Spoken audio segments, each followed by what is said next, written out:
Hello friends, welcome back to our channel. So today we'll be seeing the INICET November 2021 recall questions. Okay, let's quickly go into the discussion. First, male patient who has developed transient ischemic attack and his 2D echo is suggestive of severely stenotic mitral valve. What are the management options that should be done for him? A. Only ecospirin to be given. B. Novel oral anticoagulants, NOVAX, are not effective here. C. Warfarin to be given. D. Valve replacement should be planned.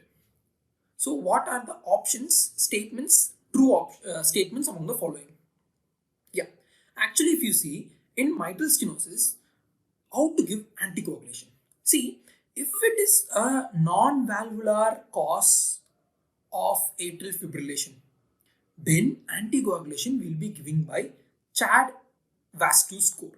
Okay, but if it is a valvular MS, that too, if it is a severe or moderate MS, then if it is associated with any one of the following, like one, if it is associated with atrial fibrillation, you must give anticoagulation. If it is associated with any prior embolic event, meaning the thrombus has started to form in the left atrium, so you should definitely give anticoagulation. Or if you see any thrombus in echo, then also you should be giving anticoagulation. Remember, moderate to severe MS, the anticoagulation of choice will be only warfarin and not any novel oral anticoagulants. Novel oral anticoagulants actually are replacing warfarin in each and every aspect. Exceptions, if you see, these three you should remember. First is severe MS, moderate to severe MS, we don't give novel oral anticoagulants. And in case of mechanical heart valves, okay, prosthetic valves, there also we won't give. Then any drug interactions with novel oral anticoagulants, there we won't be giving. So this exception you should be remembering. Then, yeah. So if you come to the treatment, if you see, first definitely you should not give novel oral anticoagulants. It's right statement. Warfarin, it should be started. Yes, it should be started within 48 hours. It's mandatory to start warfarin instantly, because if you don't start warfarin, then what has happened actually? A thrombus is formed in the left atrium and has embolized. So further showers of embolization is possible and CVA is possible. So you should definitely anticoagulate with warfarin. Then valve replacement. Yes, this indicates that it's going towards severe MS and it needs valve replacement so that prevention of further embolic events can be done.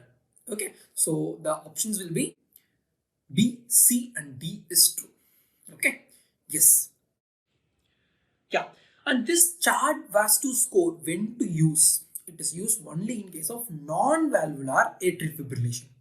CHAD VAS2, if you see, C for congestive cardiac failure, H for hypertension will carry 1 point, A for age greater than 75 will carry 2 points, D for diabetes mellitus 1 point, and S2 for stroke or TAA or any thromboembolic event carries 2 points, and VAS means V, vascular event, vascular disease, and A for age 65 to 74, it will carry 1 point, and more than 75, 2 points, and S for sex, female sex will carry 1 point.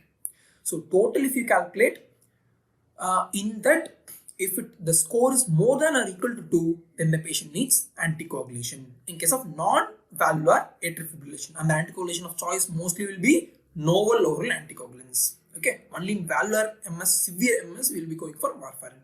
Okay, yes. So next question, in isovolumetric contraction of ventricles will cause dash wave in JVP. A wave, C wave, X descent, Y descent. So if you see this JVP, actually we will see in short of the tracing. So initially S1 will be the closure of the mitral as well as tricuspid valves, followed by the ventricles will be in a state of isovolumetric contraction, where both the tricuspid as well as the pulmonary valves will be closed. the ventricles will be contracting. At that phase, this increased pressure will produce a bulge in the tricuspid valve, which will produce a positive wave in the JVP, which is the C wave. Okay, yes. Next, if you see, the pulmonary valves start to open and blood starts going in the ejection phase. It will be ejected into the pulmonary trunk. At that time, what happens is the atrium descends down. Okay, it enlarges and descends down. So, spacious atrium. So, blood starts to fill in the atrium. So, pressure in the jugular veins decrease. So, that produces a negative descent, followed by slow accumulation of blood in the right atrium will produce slowly a positive wave, which is the V wave. Okay, followed by S2, means closure of pulmonary valves. Now, what happens is your mitral valve and tricuspid valve opens. So the blood accumulated in the atrium will suddenly fall into the ventricle. A rapid ventricular filling followed by slow ventricular filling. So what will happen? Obviously, pressure decreases in the atrium, pressure decreases in the JVP. That is produces a negative descent called Y descent. Followed by the last portion of the blood in the atrium will be contracted by the atrium and pushed into the ventricles. That is the atrial kick or the A wave, atrial wave. Okay. So the question is isovolumetric contraction of ventricles. It is obviously the C wave. Okay. Yes. Next question, if you see, seizure in neonate is caused due to hypocalcemia, hypomagnesemia, hypernatremia, hyponatremia. They have distributed the statements. So first, let's see the mechanism behind it. It will help you easily remember these causes. Actually, in a neuron of brain, there are voltage-gated sodium channels, which will be blocked. The gate will be plugged by calcium as well as magnesiums. So, if there is normal plugs are there in the channels, then these channels won't open unnecessarily. No depolarization unnecessarily. Okay, but if there is hypocalcemia, hypomagnesemia, so what will happen? These channels are opened unnecessarily. So depolarization starts in the neurons unnecessarily firing off neurons, which is nothing but a seizure activity. Okay, so hypocalcemia and hypomagnesemia can cause seizures. Okay, yes. Next thing what you should know is hyponatremia. What happens in hyponatremia? It can be demonstrated by a simple picture like this. Jerry will be your water and osmoles are your solutes like cheese, like sodium, glucose, bun. This jerry will be always running behind cheese like that. Water will be always running behind these osmoles. So if you normally see in ECF, extracellular fluid, sodium, glucose will be there, water will be running behind them. But if there is hyponatremia, low levels of cheese in extracellular fluid, low levels of sodium. So now what will the jerry do? There is no cheese in the extracellular fluid. Whatever cheese is present in the intracellular fluid, jerry will try to go and capture it. So that will cause water shift into the intracellular compartment. In the brain, if this happens, it will cause cerebral edema. This cerebral edema can cause nothing but irritation of the brain neurons. It causes seizures. So seizures can be caused by hyponatremia, hypocalcemia, hypomagnesemia. Okay, yes. Yeah, hypoxia seen in normal alveolar arterial oxygen gradient, seen in where? A. Hypoventilation, B. Ventilation perfusion mismatch, C. Right to left shunt, or D. Alveolar membrane disease. So if you see here, what is this formula? Actually, if a patient develops hypoxemia, then if you calculate this gradient, you will have an idea where to go, what differential diagnosis you should think. So if this is nothing but A minus A, meaning alveolar oxygen minus partial pressure in the arterial oxygen. So it measures the integrity of your unit, this transfer unit. Okay, so it's exchange unit, how it is functioning. So if this is damaged by the alveolar membrane itself is damaged, or ventilation or perfusion, some mismatch is going on. Say some right to left shunt is happening. So blood is not at all flowing to the lungs. Okay, so these causes will cause shunting of blood away from the lungs, and this A minus A gradient will be increased. Okay, so if you see normal A minus A gradient means your lung is exactly perfectly normal. There is some central cause of some hypoventilation like that. So in this answers, if you see hypoventilation is there, it's nothing but the cause for hypoxemia with normal A minus A gradient, O2 gradient. Okay, yes.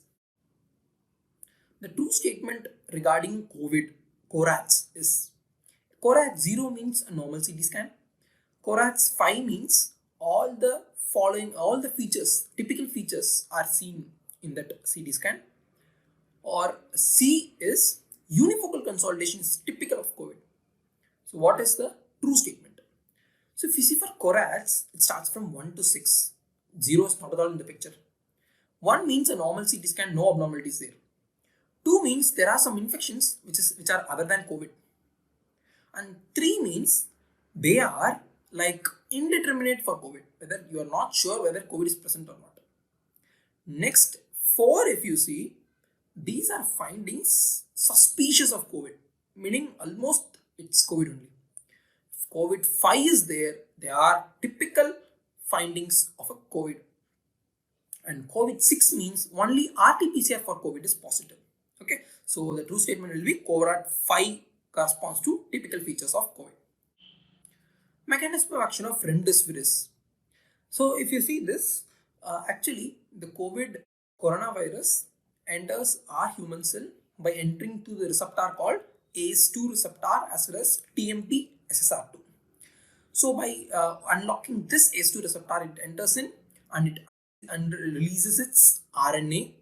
This RNA through the enzyme called RNA dependent RNA polymerase, lots of proteins are produced like S protein, M protein, enveloped proteins, all those proteins, and they are assembled and they are released.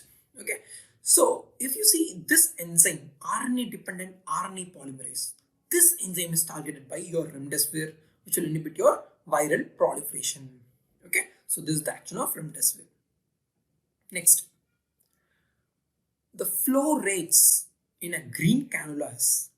Previously they used to ask the color coding, now they have started asking the flow rates also. So let's how to remember these easily. Let's see it. Actually, this is a usual thing we used to remember for color coding. Nothing but for the sun will be there, which is the highest point, so 24 gauge. Next, blue sky will be there, 22 gauge. Then a pink flower is there, pink, 20 gauge. And plant is there, so it is green, 18 gauge. And a gray soil is there, which is 16 gauge. And if you go down, it's lava will be there, orange, it will be 14 gauge. So flow rates, how to remember? Definitely, as you know, as gauge increases, your flow rate will also increase, diameter also will increase. So if you see the flow rate, you can remember like 20 for your sun, 20 ml per minute, and 40 ml per minute for your sky, and 60 ml per minute for your pink flower, and 90 ml per hour per minute for your green cannula. Then it is 180 for your gray and 240 ml for your orange cannula. Okay, yes. So your answer will be 90 ml per minute for your green cannula. This condition is seen with which of the following drug? Or they just gave this picture and asked what is this pic depicting. It is nothing but long-term use of amiodarone. It is nothing but cerula derma vehicle, just the bluish discoloration of skin with long-term usage of amiodarone. Okay. Yes, that's it. We'll be seeing the next discussion very soon. So I've been discussing regularly, daily 15-minute MCQ discussion in Speed Medical Institute YouTube channel. You can follow me there in that series of discussion. And also we are in the plan of uploading more videos in view of final year practical examination, like clinical demonstration videos as well as history taking videos. Yes, stay tuned for more updates. Thank you. Best training, peaceful environment, PG medical entrance exam preparation were my expectations. I got them at Speed Medical Village in Kanchipuram. Today, I am a PG topper. Speed Medical Village, a unique eco-friendly campus dedicated for PG preparation. Speed Medical Institute, a complete solution for medical education.